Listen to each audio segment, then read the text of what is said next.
My brother-in-law convinced my sister that I wanted him, because I rejected his advances. But years later, my sister reached out to me, because now she sees his unfaithful side and no one believes her. My sister Jen, 34, has always been the golden child of the family. But at least she had the achievements to back it up. She was the straight-A student, the perfectionist, the one who always had a plan and followed it to the letter. She got into an excellent university, landed a good job right after graduation, and met her now husband, Michael, 36, around the same time. Meanwhile, I was still trying to figure out what I wanted to do with my life. I tried several jobs, creative paths, did a bit of traveling, nothing ever lasted very long. When Jen and Michael got married, I was 27 and she was 29. It was a massive wedding, borderline ridiculous. My parents gave it their all, probably more than they could actually afford, and Jen used every cent she could get her hands on to make it a grand, extravagant event. I was the maid of honor, of course. I smiled through it all, gave speeches, helped with preparations. Honestly, I was happy for her, even though our relationship had always been complicated. She's not a bad person, but she's always been a little condescending toward me, like I was the messy, less accomplished little sister she just had to put up with. Michael and I were never close, not even when he was dating Jen. We were polite at family events but never had much to say to each other. He always gave me a weird vibe, like something was off about him, but I could never quite put my finger on it. But Jen seemed happy, and from what I could see, he treated her well. There wasn't any reason for me to say anything to her about him. If something was wrong, she'd notice it herself, right? But a few months after the wedding, I started to understand what that weird feeling was. Michael began messaging me. At first, it seemed innocent. He'd ask for help planning surprises for Jen or for advice on what to get her for her birthday. I thought, well, it's not bad that he cares so much about his wife that he asks her family for ideas to surprise her. But then the messages started getting weird. He began asking me about my love life, commenting on my pictures with things like "you look good" or similar remarks. He'd make jokes, but it felt like he was flirting with me, or saying things only he found funny. When he started acting like that, I stopped responding. I just left his messages on read. I thought that if I didn't engage, he'd get bored and stop. But no, it only escalated. One night, at their house, I was helping someone prepare dinner. Jen had gone upstairs to change, and I was alone in the kitchen with Michael. That's when he cornered me and told me, completely seriously, that he'd always felt something for me. That he believed there was a special connection between us and that we should explore it. I honestly felt like throwing up. He was my sister's husband, which is a line I would never, ever cross. And I'd never found him even remotely attractive, not sure if that was because he just wasn't my type or because the fact that he was my brother-in-law automatically turned me off. I told him as clearly as I could, so there would be absolutely no misunderstanding, that what he was saying was disgusting, and that I would never betray my sister. He tried to play it off like a joke, saying I needed to relax, that I was too uptight. But the way he said it didn't sound like a joke. Not even close. That night, I left feeling sick. The next morning, I talked to my sister alone and told her everything. She just laughed and said her husband was probably joking. That he would never seriously say something like that to me. She didn't say it outright, but it was as if the idea of her husband flirting with me was completely unthinkable to her. I tried to show her the messages, and she said she didn't want to see anything, that it wasn't necessary. I started pulling away. I made excuses not to go to their house, avoided family events, and kept things superficial. A few weeks later, Jen called me out of the blue, completely hysterical, sobbing so hard I could barely understand what she was saying. She said she thought I had tried to have an affair with Michael. That Michael had confessed to her that I had been flirting with him for months, sending him suggestive messages, trying to kiss him, even begging him to leave her for me. He told her he had kept it to himself because he didn't want to hurt her, but he just couldn't bear the guilt anymore. I told her that was exactly what I had tried to warn her about weeks ago, and she hadn't listened. That he had come on to me, and that I had rejected him. I sent her the messages I had saved from him. She said I probably edited them to make myself look good. She told me Michael had already shown her deleted messages that proved I was lying, messages I never sent. In that moment, I knew he had fabricated screenshots or manipulated something to make it look like I was harassing him. Someone told everyone. And when I say everyone, I mean everyone. My parents, extended family, childhood friends, her coworkers. Suddenly, I was the homewrecker. The jealous little sister who wanted to steal her sister's husband. And I did what I had to do. I posted Michael's messages publicly, so that everyone could see what really happened. Do you think that helped at all? But not at all. Everyone believed my sister. Because she was the poor married woman whose sister would do anything to sabotage her. Not even my parents, with all the evidence in front of them, were able to believe my side, even though objectively, I had more proof than my sister. I had screenshots, and I even offered to show them directly from my phone. Meanwhile, Michael only had deleted chats and a few obviously altered screenshots that had no traceable source. The only people who stood by me were my younger brother Jack, who's always had my back, and a couple of close friends who knew me well enough to see through all the nonsense. Eventually, I couldn't take it anymore. I accepted a job opportunity in Colorado and moved away from Michigan completely. It wasn't just for the job, it was for my mental health. I needed a fresh start, far from all the judgment and whispers. It was the hardest thing I've ever done, but also the best decision I've made, now that I look back. Colorado gave me everything, not just a new beginning, but a new life. It helped keep me away from all the drama that Michael and my sister had created. Over time, I started dating again and eventually met my current boyfriend, Chris. I can confidently say that he gives off none of the bad vibes Michael used to. He knows everything and still looks at me like I hung the moon. Honestly, he's been a huge part of my healing process. As for my family, well, it's complicated. I talk to Jack all the time. He even came to visit me last year. With my parents, there's a sort of uneasy truce. We're polite and keep things surface level. We speak on birthdays and holidays but avoid any real conversations. Jen and I? We haven't spoken at all. Not a message, not a call. Nothing. I've missed a lot of family events just to avoid her, Christmases, Thanksgivings, even our grandmother's 80th birthday. That one hurt. But I didn't want to see her or any of the relatives who took her side. Fast forward to just 3 days ago. I was working from home, sitting at my desk checking emails when I got a text from an unknown number. I opened it without thinking too much, and to my surprise, it was from Jen. I had deleted her number long ago because I had no intention of ever contacting her again, and I didn't know it by memory. After 5 years of silence, her message said that she needed to talk to me, and it was urgent. If you're wondering what she could possibly want after all this time, after branding me as the worst sister ever, well, so was I. The phone call that followed is where I learned that Michael had been unfaithful. She had just discovered that Michael had been sleeping around, not just with one person, but with multiple women, for several years. It wasn't a rumor or some vague suspicion. She had hard proof, and this time, she actually believed it.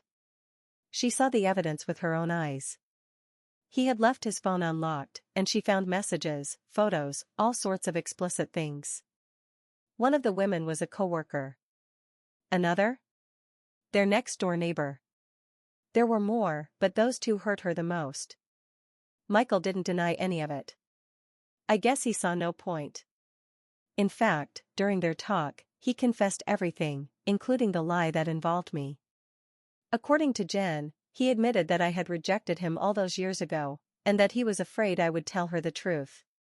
So instead, he changed the story and told her I was the one who came on to him, trying to ruin their marriage, just to make sure she'd never believe me if I ever spoke up. Apparently, Jen had never told Michael that she and I had already talked back then, and that she hadn't believed me anyway. Well, she told me she'd kicked Michael out of the house, which, by the way, is still under both of their names, and now he was threatening her. He told her that if she didn't let him come back, he would make her life a living hell. She tried telling our parents, extended family, and mutual friends what he had done. She told them about the cheating, the emotional abuse, and the lie he created about me. But no one really believed her. Apparently, Michael had spent the past few years carefully building an image of a perfect, devoted husband, while slowly painting her as unstable, dramatic, and overly emotional. And let's not forget the lie that Jen herself helped create, the story that I had come on to her husband and that the perfect man had rejected me because he loved her so much. The irony? Now the version of events people believe about her is the one he made up, to protect himself. That's when she asked me if she could come stay with me in Colorado. She said she had nowhere else to go. Most of our family is still in Michigan, and those who do know what's going on either don't believe her or are telling her to work things out with Michael. She said she couldn't take it anymore, living surrounded by people who think she's lying, while Michael continues to manipulate everything. She said I had managed to escape all of it, and maybe I could help her do the same. She also apologized. She said she was sorry for not believing me all those years ago, and that now she finally understood what kind of person Michael truly is. But even though it's true that part of what she says, about escaping and getting away from all those toxic people, makes sense, she is the main reason I had to do it. She is also the main reason no one believes her now and why people think she's lying. Because she helped Michael build that facade. I'm the only one, or one of the very few, who believes everything she's saying about Michael. I was the only one who saw it from the beginning. But that doesn't make us close. And it sure as hell doesn't forgive everything that happened. Today, Chris, my boyfriend, says this is her mess and she should find a way out of it on her own. He's put into words exactly how I feel about the whole situation. My brother told me to be careful. He doesn't think Jen is lying, but he also doesn't think too highly of her after everything she did. I don't think it's being resentful, not forgiving her and letting her handle the problem she helped create. But what do you all think? Update 1. No, I haven't changed my mind, and I'm not letting Jen stay with me. But I do have more updates, because with something like this, things keep happening. I called her back and told her she couldn't stay with me.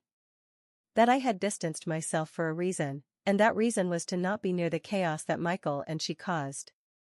But then she told me more details about Michael's betrayal, details that only show how manipulative he really is. Apparently, he's been gaslighting her for years, making her doubt her own judgment, and slowly isolating her from friends who might have seen the same red flags I did. When she found proof of his cheating, at first he denied everything. Then he tried to blame her, saying she drove him to cheat because she was too focused on her career and didn't give him enough attention. That she came home late, was always tired, and they didn't have sex like before. She kept telling me things, hoping I'd change my mind if I saw her more as a victim in all of this. She said Michael used to speak badly about me to the family after I left, adding more details to the story and contradicting himself constantly. When I asked why she never defended me or said anything, she said she didn't want to go against her husband. So I told her, well, if your husband was so important to you, then maybe you should be by his side right now, despite his multiple affairs. As for her current situation, she's already contacted a lawyer to begin the divorce process and is considering filing a restraining order against Michael. He won't stop messaging her. She also reached out to a couple of the women he cheated with, who confirmed her story and even gave her additional proof of his infidelity. Our parents are still kind of in denial about all of this. My brother says they believe Michael's version of events and think Jen is just playing the victim over some marital disagreement. Michael told them that Jen is doing all this because he didn't agree to an open marriage. It's clear that Michael has done a great job building his image with them. As for me, I told Jen not to contact me again and to try to handle things on her own. I'm not getting directly involved in her problems, and I hope she respects that boundary. I'm sure more things will come to light eventually, since my brother is still in contact with the family, and I don't want to leave this story unfinished. But as far as I'm concerned, I want all this drama to stay far, far away from me. Update 2. Things are bad with Jen, but somehow all this has started spilling over onto me, even though I've kept my distance, both physically and emotionally, from my sister and everyone else involved. Apparently, after Jen talked to the other women Michael cheated with, he had a meltdown. He smashed furniture and punched holes in the walls. The neighbor called the police. They came and found him drunk and aggressive, and he was arrested for property destruction and disturbing the peace. Jen filed a report. But Michael made bail and was released the next morning. Jen immediately called her lawyer, who advised her to file for an emergency restraining order as soon as possible. While all this was happening, Michael started texting me from a different number, because apparently he thinks this is all my fault. Maybe Jen told him she had spoken to me, I don't know. He began sending me weird, hard-to-understand texts. Some implied that I had contacted someone to fill her head with lies and convince her that he was cheating. Clearly, none of it made much sense. And judging by how the messages were written, they were likely sent by someone drunk. I blocked his number immediately. But then he started texting me from other different numbers. So I contacted the local police here in Colorado to report the harassment. Then out of nowhere, my parents called me. I don't know what Michael had told them. But not only did they believe him, they somehow thought the whole thing was my fault. My mother was practically crying, begging me to stop poisoning someone against her son-in-law, and to leave that marriage alone. I hung up and blocked both of their numbers. In the middle of all this chaos, Jack decided to step in. Jack confronted our parents. But they're still in denial. Now they say that even if Michael cheated on Jen, that still doesn't justify her leaving the house. Instead of trying to fix the marriage, my sister has been staying with a friend. According to my brother, it's like Michael has become their new golden child. And anyone who says otherwise gets excluded from the family. That includes my brother, who doesn't have a good relationship with them now.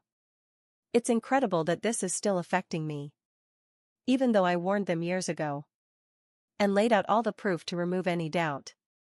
At this point, even if it bothers me that the drama keeps circling back to me, I honestly hope everyone involved ends up worse off. It's a small sacrifice for the greater good. That all these idiots who believed, or still believe a manipulator, finally get the karma for what they did to me. Update 3. Everything I'm about to describe has happened in the last 72 hours. So it's fresh and insane.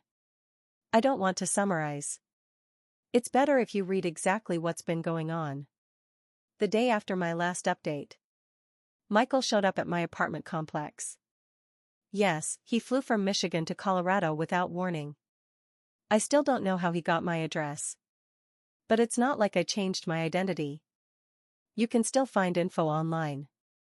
I don't know if my parents know where I live. But it's possible they told him. I was at work when it happened.